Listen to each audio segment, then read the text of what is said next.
So welcome back to my mini blog. আর আজকের ব্লগটা হতে চলেছে বিশ্বকর্মা ঠাকুর বিসর্জন।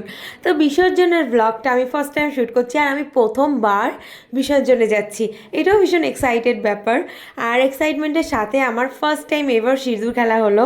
এই সিঁদুর খেলাও আমি কোনোদিনও খেলিনি, মা কোনোদিনও বিসর্জনে যেতেই দেয়নি। তো সেই এক্সাইটমেন্টটা কাজ করছিল, ভীষণই মজা হয়েছিল। সো আজকের ব্লগটা পুরো আনকাট ব্লগ হতে চলেছে, আর ভীষণই মজা হবে। তোমরা প্রথম থেকে শেষ অবধি দেখো। আর এতটা মজা আমার লাইফে আমি কোনোদিনও বিসর্জনে যাইনি বলে জানতাম না।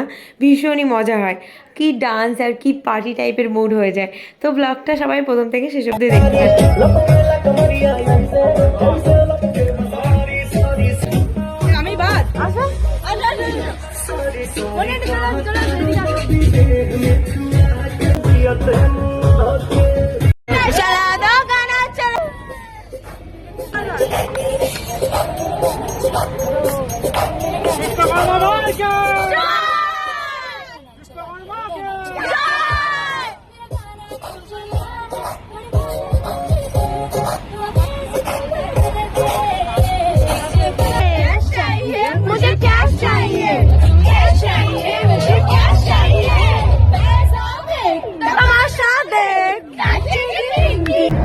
দাও নন করো এইখানে টাকার পা ধরে